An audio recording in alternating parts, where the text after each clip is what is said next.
What's up, gorgeous? I'm so glad you're here. Welcome to another episode of the Fierce Framework, where we talk about becoming fierce through messy action, baby steps, and cultivating your confidence.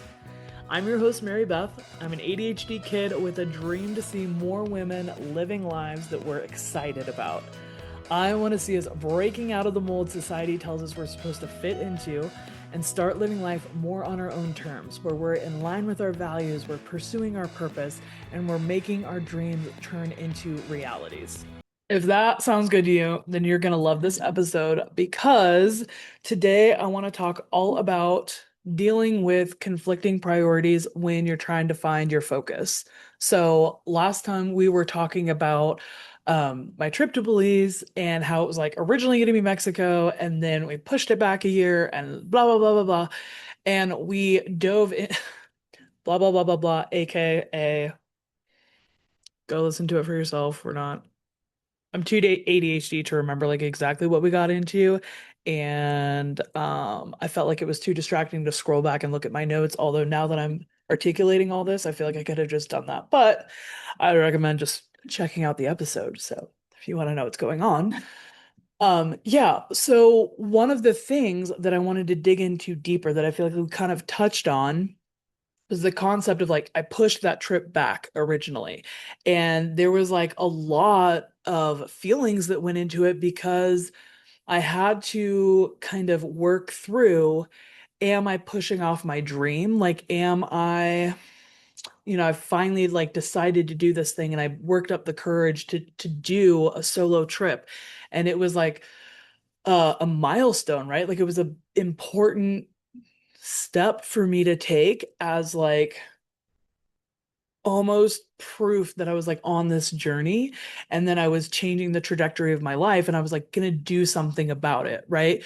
Because it's one thing to make a decision, which is powerful, but it's even more powerful to take action backing up that decision. And so to feel like I was backpedaling and decide not to take this action yet, it was I had to like look myself in the mirror, right? And be like, is this a self-betrayal? Um am I pushing my goals to the back burner again, for these other things? Am I making excuses? Am I allowing distractions to take over? And it was a lot to work through. And I think it's important to work through those things because different circumstances are going to have different answers, right? So there's not one size fits all correct answer to that type of situation.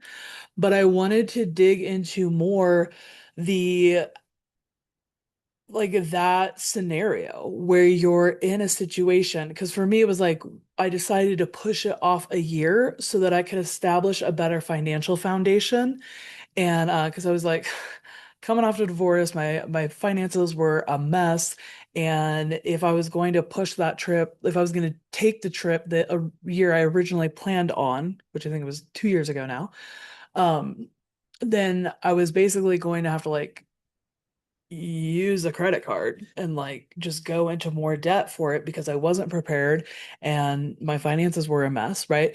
And so then, last time I kind of talked about the benefits and like how that worked out and all that type of thing. And today I want to dig more into now like that scenario and how that can be hard and just speak to some of the things that I feel like help me move through it and some of the tools that I picked up and share them with you in hopes that you'll find them beneficial, right? So I want to start by speaking to how multiple goals can feel like competing priorities, like conflicting priorities. That's totally normal. That's a part of life. I think, especially these days, where like truly the possibilities are endless. Like there's so much that we could be doing. It's overwhelming, right? And like people, sociologists who are speaking about like millennials in general, right, talk a lot about how a lot of us are kind of like spinning our wheels because like there's so many options. And in a lot of the generations before us, things were more like laid out before.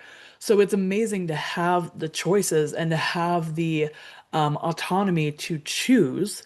And it can be really hard to navigate and be really overwhelming, especially I think, right, for ADHDers, because we want to do all the things and everything new is bright and shiny, right? And then, we may or may not get sick of it after 5 minutes. So that's its own thing.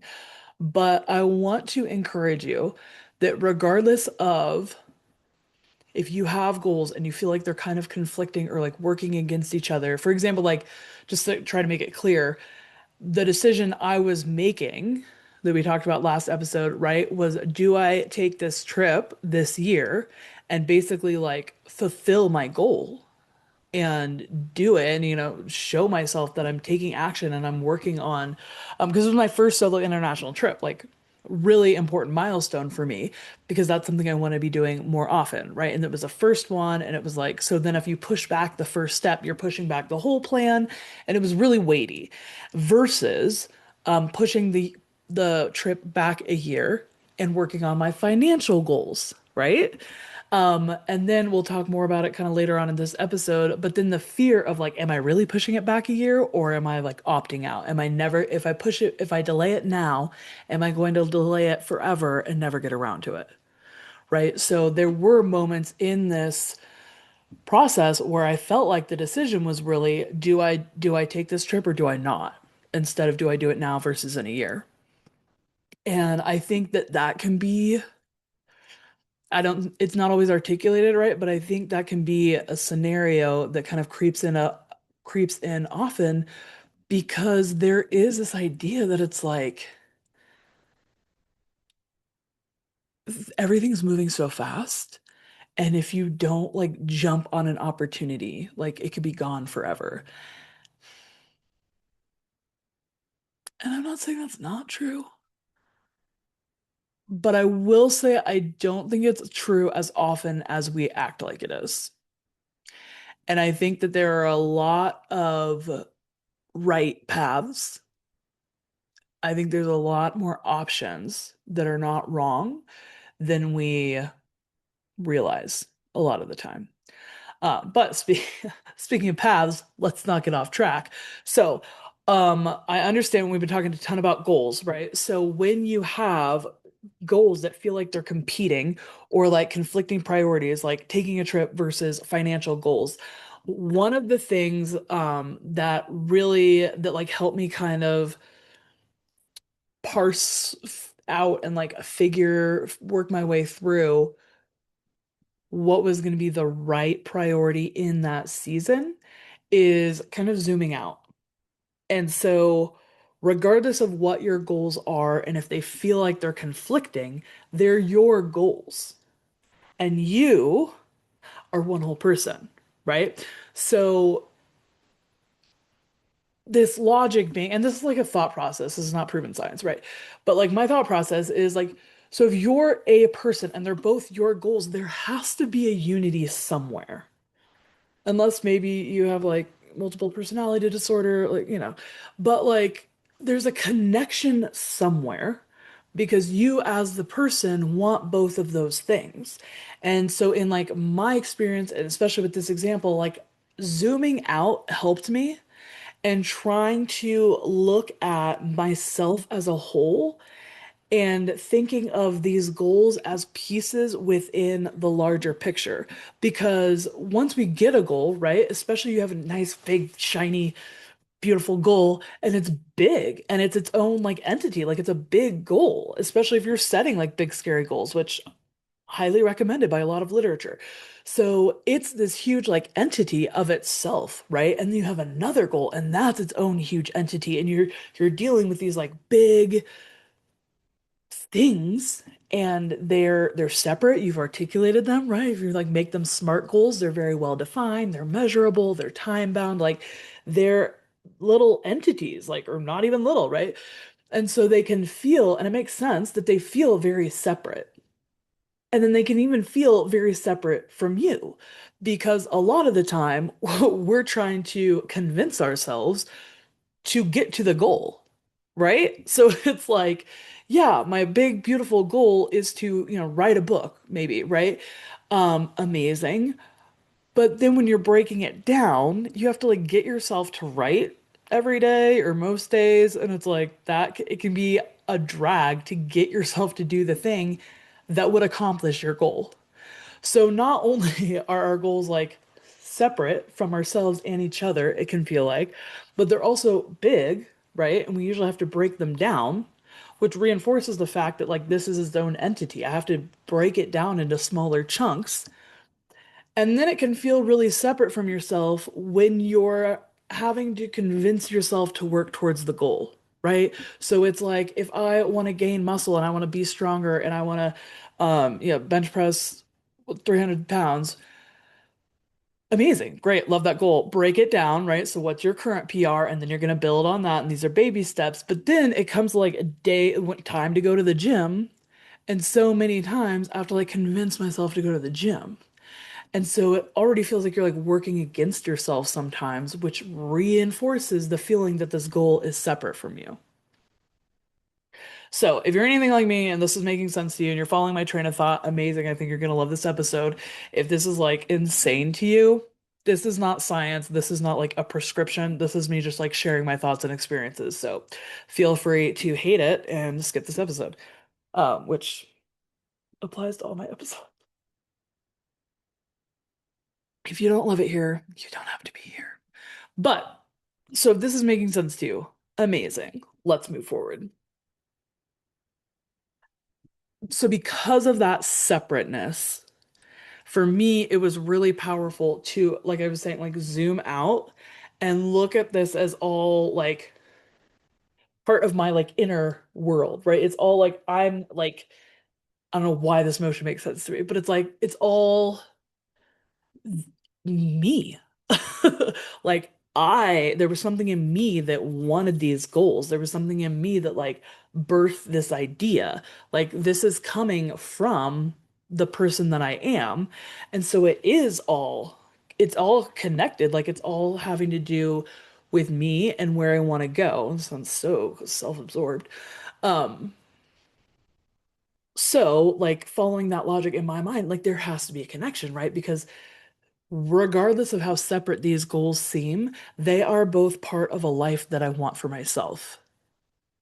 And so there is a connection, and they might seem conflicting, but I know they work together because I want them to both, like, I want both of them to be part of my life.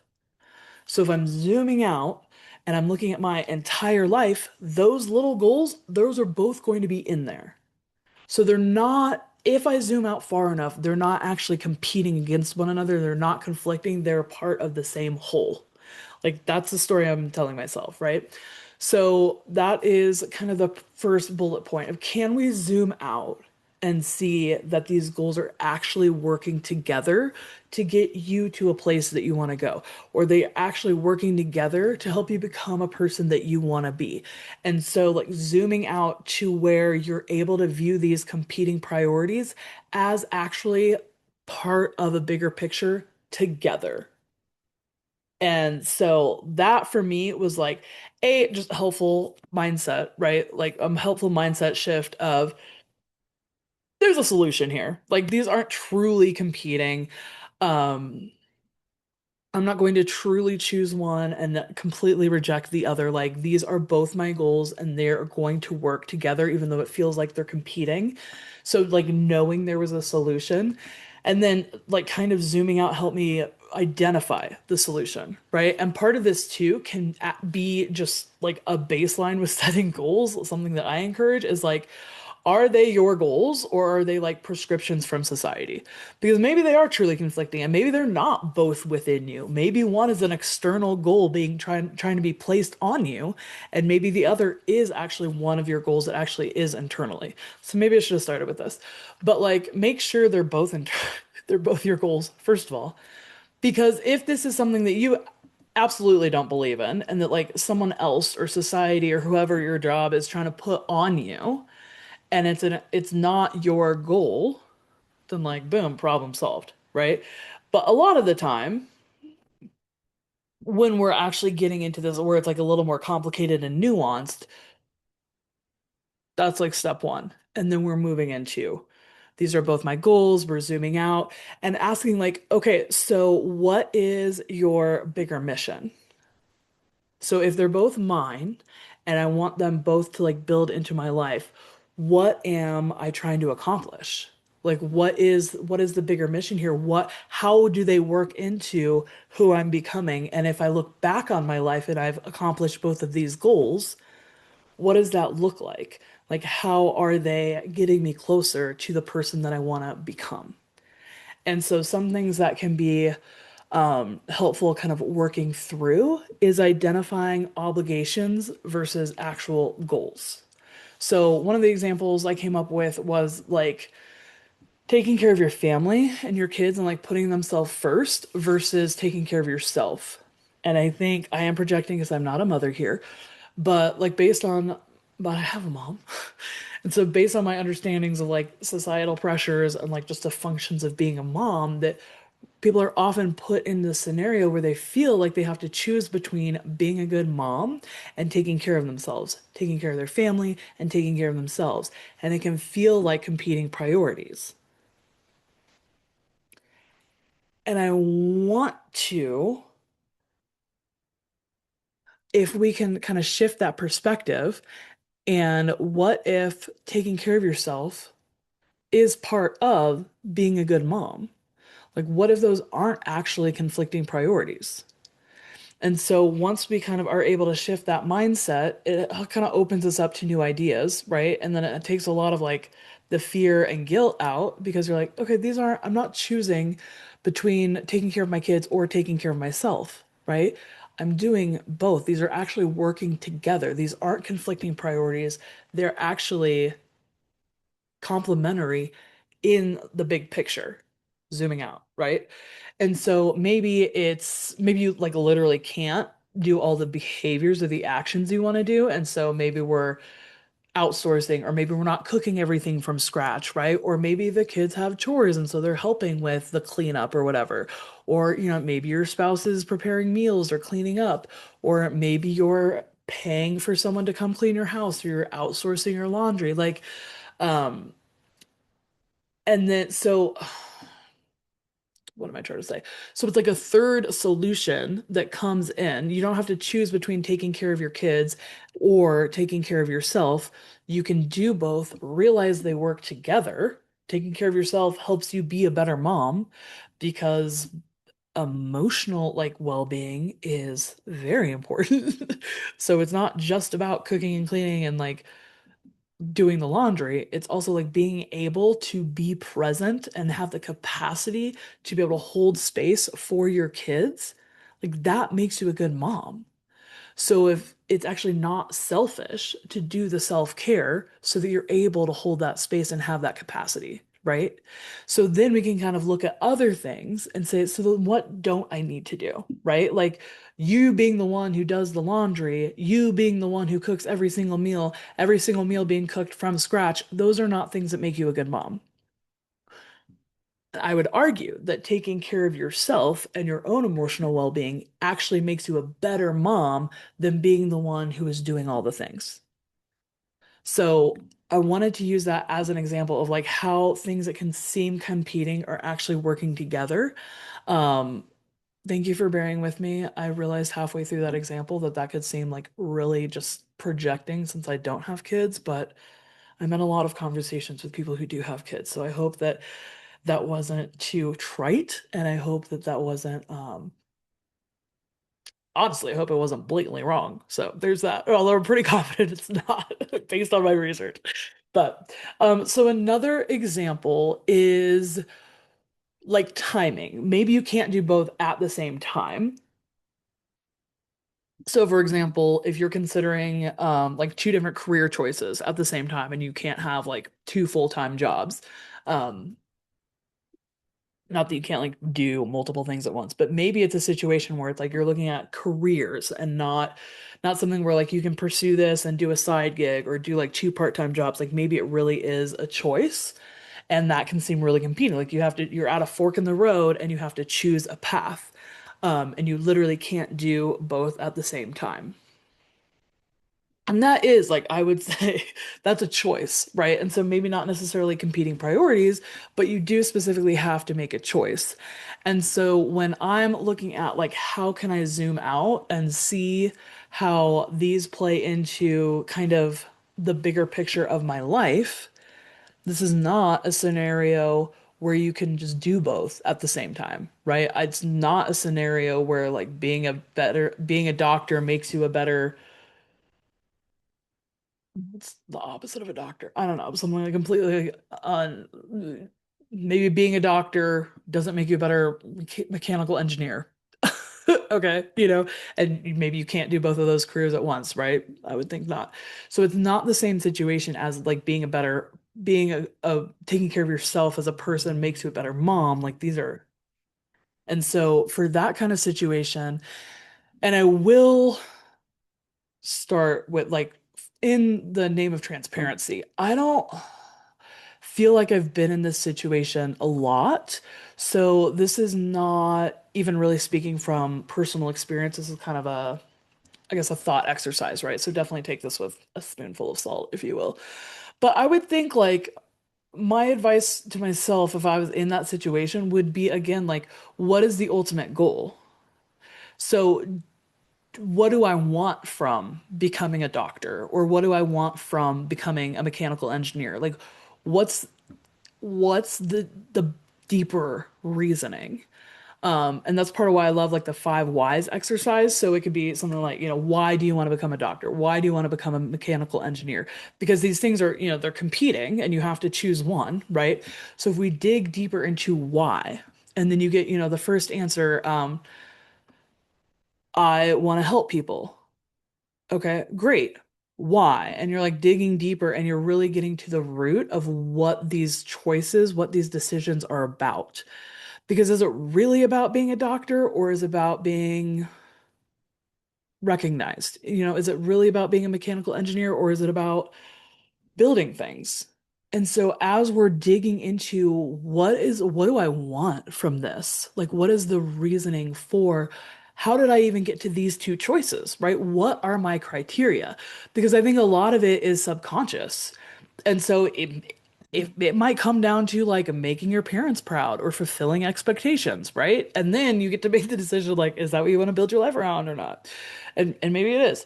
And then if it's your goal, and it's aligning, I don't have a problem with that. Live your life. But as we're like digging down, we're starting to get to the root of like, do you want financial freedom? Do you want time freedom? Do you want notoriety, right? Do you want to be like making a difference or helping people? Like, what is it that you truly want? And then a lot of the time in those situations, like once I realize what I want, it's like when you're picking a corporate job that you're like, don't really want to do. Like when you dig deeper, you're like, why do you want to work at McDonald's? I want to pay my bills. It's like I don't want to, I'm not passionate about flipping burgers. I'm passionate about having a roof over my head, and, like food to eat. So, it's like I'm using that because I feel like it's a really simple example of like, okay. So when it's like a bigger, more philosophical question, we can still kind of do the same thing of like, what am I looking to accomplish here, right? And so, for example, when we are, choosing to be an entrepreneur, right? And you're like,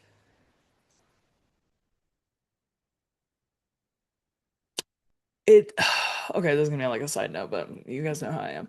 So you're choosing to be an entrepreneur and you're like doing your own thing, and the next thing you know, you're working like 120 hours a week. I don't even know if there's that many hours in a week, and you're like, what am I doing, right? And so when you take a step back and you look deeper, and you're like, why am I doing this? And a lot of the time, it's for autonomy and time freedom. And so that can inform our decisions. Be like, okay, so I don't want to work 120 hours a week. Okay, great. And then like, all right, that's a side note. So we're gonna let that story go. It's probably a whole podcast episode of its own. Um, when you do things for yourself, don't let yourself derail it, because I know I will.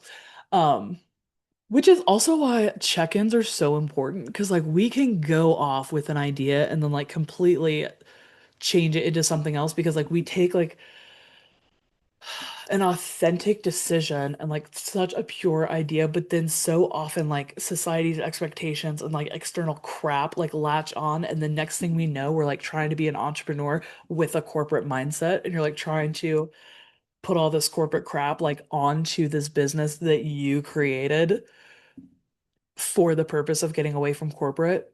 And it's like that's why you have to check in with ourselves to see like how we're doing and if we still want to go to the place that we're headed. Anyway, the last example I want to kind of bring up when we're talking about like competing priorities, conflicting goals, that type of thing, is and it ties in, I feel like, but sometimes you want a third thing. Okay, so this comes up a lot for me when I'm talking about like what do you want? And especially like I feel like it is really like more common to kind of talk about um letting ourselves like pursue and explore our desires and going with like what we want or even like what we feel like. And this can be a slippery slope because if I'm like buying too much into this methodology and it's like, oh, what do I want? And it's like, well, I want ice cream for dinner. Okay. And then it's like, I want ice cream for dinner the next day. And then like, okay. And then you just like constantly give yourself whatever you want, like a spoiled child. There's a reason there's a term called spoiled child, right? Like, and the next thing you know, I have diabetes and you're dealing with that. So, like, that's why I think this whole like do what you want conversation can use benefit from some nuance, right? But I'm also not against it, right? And I think our desires are there for a reason. But I think it's so important to like couple pursuing your desires and giving yourself what you want with some wisdom because like yes, you have a little inner child, a little inner baby in there. And yes, we want to nurture them and like take care of them and we want to, cultivate that joy, right? And you're the adult. So you're responsible for the well-being of that little inner child, but also of yourself now as an adult. Okay. And so I want to kind of highlight the difference between like what you want and what you really want, right? So maybe a common thing is like,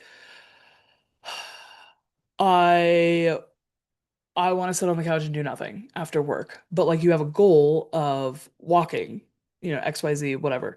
So you should be responsible you who set the goal, whoever that was, right, decided that you wanted to go on a walk. Maybe it's Monday, Wednesday, Friday, whatever, and now it's Monday and you really don't feel like it and you want to sit on your couch, right? So these are like two conflicting wants. Or, you want ice cream, but you're supposed to go to the gym. But supposed to is a goal you set for yourself because that's what you wanted, right? Or you want to write a book, but you also want to watch TV after work instead of working on your book. And so you want both of those things, right? So those can seem like conflicting goals, competing priorities. But I want to encourage us, especially in this, like, well, it's becoming more common to pursue the things we want. Because I think like that's where you get the breadcrumbs, right? Where you get this like little idea and you're like, oh, I want that would be interesting, or ooh, I want to try that, or like, and so we're encouraging each other to follow our wants, and I think that's really powerful. And I want to encourage us to check in with like what you really want and not just like the superficial of what would feel good in the moment, right?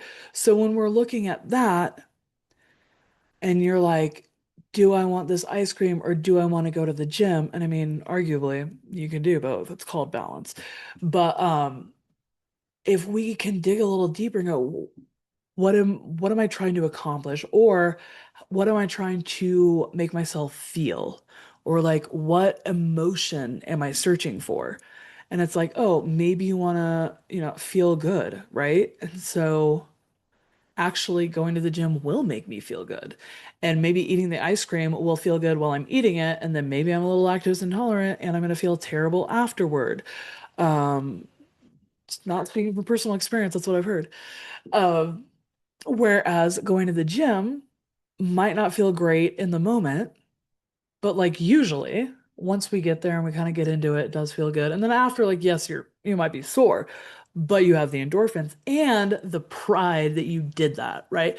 So that is actually a deeper feeling good, and that's going to benefit me even more. So really, like, even though I want something in the moment, what I really want actually does align with that, like that actual goal and that longer term kind of feeling that I'm working towards, instead of like understanding that kind of what you feel like or what you want in the moment, it doesn't align with your bigger goal, but we're looking for a shortcut usually. So it's not that you don't want to go to the gym, it's that you want to feel good, right? And so your mind is looking for a shortcut and it's like, oh, this ice cream is going to make you feel good, just do that. And then realizing, like, I don't actually want ice cream, I want to feel good. And that actually does align with the goal that I set for myself, which is going to the gym. So let's go ahead and do that, right? Or maybe taking a walk after work, right? Like, what do you want? Do you want to decompress and kind of disconnect from work and move into the rest of your day at home or, wherever? Um, and yeah, we think that like just chilling on the couch, zoning out to TV or whatever is going to do that. And it might, it's going to help you disconnect, but are you going to still be ruminating about work? Is it going to actually help you feel refreshed? What is your goal? Like, what is your deeper want? Why did you set the goal to want to go on a walk Monday, Wednesday, Friday, or whenever, right? And it's like, oh, because you know that will actually help clear your thoughts, and moving your body is going to like reset your energy and revitalize you and make you feel more refreshed and decompressed after work. So the my whole point of like those concepts is, so often I think that like we think there's like irreconcilable differences between like what we want and what we want, or like two competing goals. And I really, in my experience, it's like not really. If I can kind of dig down a little bit and get into what's really going on, so often, surprise, surprise, I'm actually on the same page as myself. But it's like if we kind of take a closer look and we dig down a little bit, things actually are in alignment more than we realize sometimes. And so I wanted to share those examples, hoping that they would encourage you and help you see like you're not always like as double-minded as you think you are. And like things are connected, right? Like all of these different wants and all these competing ideas, like they're all still inside you. And so they are all part of the same whole. And for me, like that's just been like such a relief to kind of understand. And then it's like opened me up to look for solutions in a more kind of light and open-minded way. And so that's why I'm sharing all this, even though it's not like based in science or like research that I've done. It's just kind of like personal experience and ideas. But it was so valuable for me, like I wanted to go ahead and share it anyway. And then I did want to kind of move on with that. Like, so those are examples of sometimes where like we feel we have competing priorities, and the concept of like zooming out and seeing that oftentimes they're not really in conflict with each other. And we can find maybe like a third solution or a deeper solution that actually ties in those things. Or, convincing yourself that you actually do want to go to the gym, you don't really want ice cream because you want to feel good, and identifying that third thing, right? Um, and then sometimes, and I alluded to this at the beginning, right? It's the fear of never getting around to it. So we can have, like the competing priorities, and we really don't know like which one we want. And hopefully those examples I gave kind of tools that I've used to work through scenarios. But then other times it's like, and this came up for me a lot when I was choosing between, do I just push through and go to Mexico for, 3 weeks a month, even though my finances are in a mess, because like that's what I told myself I was going to do and that's my goal? Or do I push it off a year and then maybe never get around to it, right? Am I giving up on my goal? And I see this a lot when we're considering delay. And I completely understand this. And I'm not going to talk about it that much, but if this is a struggle for you, I would definitely encourage you to listen to that past episode, because I got more into um how I don't want to encourage people to just delay, delay, delay, because if you're listening to this podcast, we probably have some similarities. And one of the things that I struggle with is delaying and not taking action and overthinking, right? And so if you're in that situation, it can be especially scary when you finally get to the point where you're ready to take action and then you have to delay again because we've gone through this journey and like we usually don't take action. And so when we finally get ready to take the action, and then it's like, wait, is it wiser for me to wait? It's scary because you know how you are. And what if you never get around to it now? Like you finally built up all this courage, right? And that is super real. And I absolutely want to acknowledge that. And one of the ways that like I address that honestly is building up trust in myself because the fear is breaking the promise, right? Like I what I was really worried about was I wasn't worried about delaying the trip 1 year. I was worried about never taking the trip and that the delay would be my first excuse and a long line of excuses, and then I would never get around to it.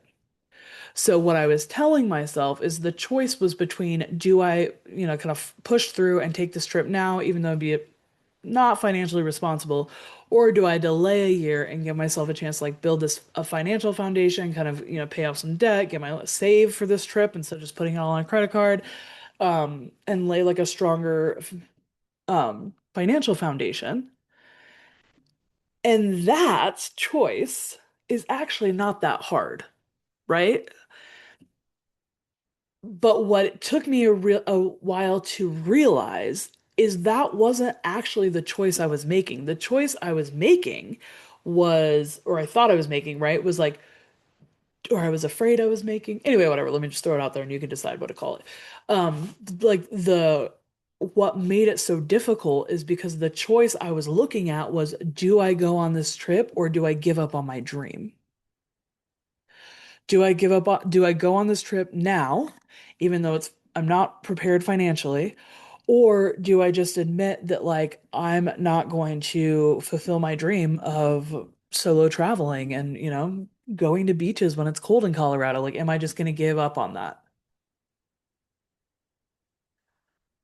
And like that, you're like, oh, holy shit, I don't trust myself to stay on track or to get back on track or to pick up this goal again.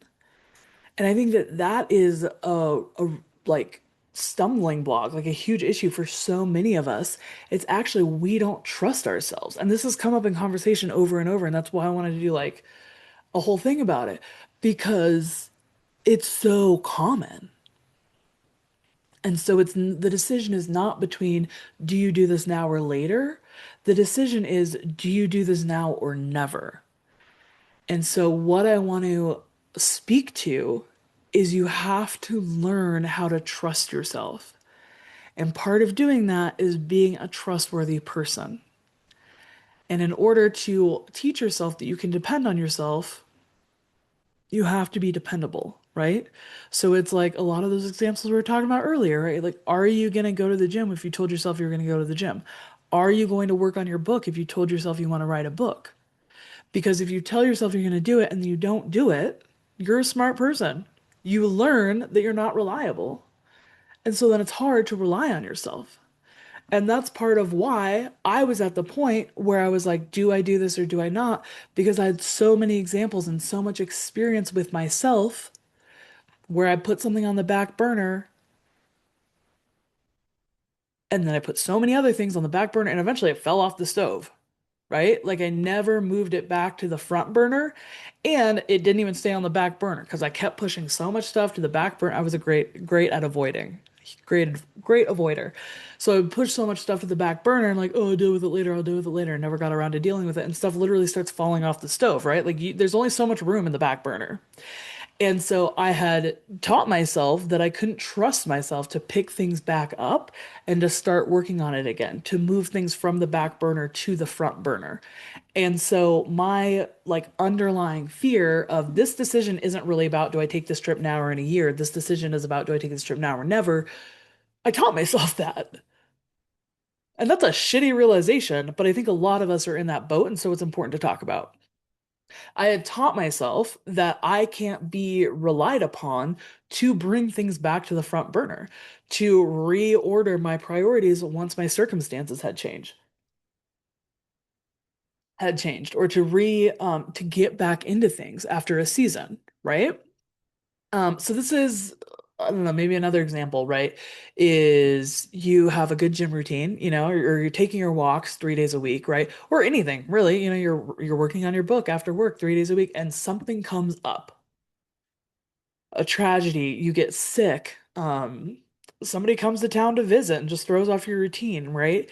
And then the interruption stops, or you're able to like re-regulate and reach a new normal, but you never go back to the routines, and you never go back Mhm. to, you don't rearrange your priorities after your guests had left, or after you recovered from the illness, or after you had grieved your loss and you're able to move back into a new normal. And these are such common things, and they happen to us all the time. I think it's a totally normal part of life, right?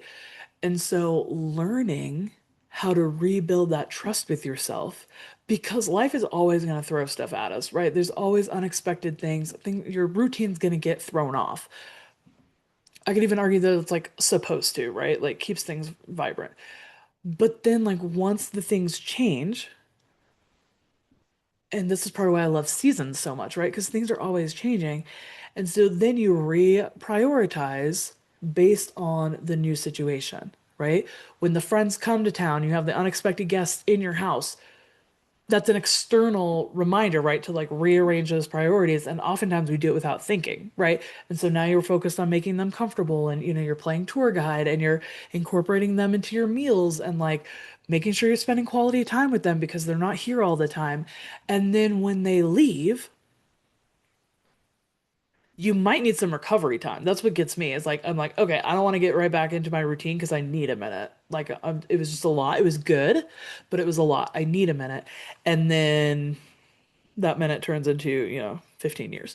So, but being able to trust myself that once the season changes and I reach a new normal, or I realize like the guests aren't guests.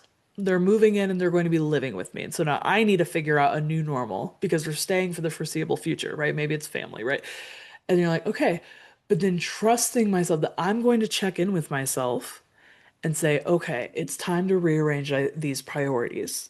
Now that I know they're living with me and they're not guests, I'm not going to treat them like guests anymore. And so instead of cleaning up after them and cooking every meal and playing tour guide, I'm going to delegate that some of that responsibility, and they can clean up after themselves, and we can take turns making meals or whatever, and they can pay for their excursions, right? Like I showed them everything I could show them. And so trusting that you're going to check in with yourself and go, okay, now the guests are taken care of. They're not guests anymore. They've left or they've become part of the household. So I can rearrange my priorities and rearrange my routine so that I am kind of going back. It's not an interruption anymore. This is a new normal. And so now I need to incorporate my goals and priorities into this new normal. And what does that look like? So, maybe your shift changes at work and you used to write after work and now you need to write before work, right? So we have to like acknowledge that and be like, okay, so now I need to set aside time. And what does that look like? And how is that going to work into my schedule? Because too often, if you're anything like me, which hopefully you're not, geez, but too often it's like, oh, okay, for example, I, which I did kind of revisit and decided I didn't want to do it, but like I stopped going to school when COVID hit, which is weird because I was doing online, but it was just like too much. And I was like dealing with the emotionality, right? And like just everything going on with a global pandemic. And I was like, okay, I need a second. And then I never went back to school, right? So for a couple years, maybe, I don't even know.